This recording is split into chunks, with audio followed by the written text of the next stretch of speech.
কি হয়েছে? কি সমস্যা তোমাদের নাসির? ওই যে আমাদের পেমেন্ট বাকি ছিল।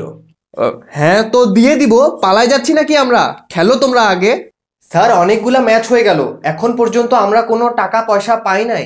এত টাকা টাকা করতেছো কেন? ক্রিকেট কি তুমি টাকার জন্য খেলো? হ্যাঁ, টাকার জন্যই খেলি। টাকার জন্য কেন খেলো? প্যাশনের জন্য খেলবা, তাহলে ভালো কিছু করতে পারবা। স্যার টাকা ছাড়া দুনিয়া চলে না। আরে টাকা কি জিনিস? আজকে আসবে তো কালকে চলে যাবে। কই আসতেছে? আপনারা তো আটকায় রাখছেন টাকা। তো আটকায় রাখবো না? তোমরা তো ভালোভাবে ম্যাচই জিততে পারো না। যে টিম বানাইছেন এই টিম নিয়ে ম্যাচ জিতবো কেমনে? ভালোই তো টিম বানাইছি। ভালো টিম? আফগানিস্তানের প্লেয়ার দিয়ে টিম ভর্তি করে রাখছেন, আর ভালো টিম? ইংল্যান্ডের প্লেয়ারও তো আছে আমাদের, রবিন দাস। বুকে হাত রাখে বলেন তো, রবিন দাস ইংল্যান্ডের প্লেয়ার?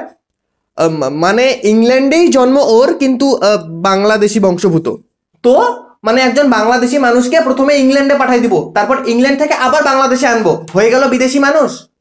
না মানে অত কিছু বুঝি না ভাই, আমাদের টাকা লাগবে। আরে আবার টাকা টাকা করতেছো, কি করবা এত টাকা দিয়ে? করব কি মানে, সবার সংসার আছে, বউ আছে, বাচ্চা আছে, আর আমার উপর তো কেসও চলতেছে। কত খরচ হয় এগুলাতে জানেন? আরে ভাই দিয়ে দিব তো টাকা, এরকম করতেছো কেন? কবে দিবেন? বিপিএল শেষ হয়ে গেলে তো আপনাদেরকে খুঁজেই পাওয়া যাবে না। আচ্ছা ঠিক আছে, তোমার বিকাশ, নগদ, রকেট এগুলা আছে? হ্যাঁ আছে। আমার নাই।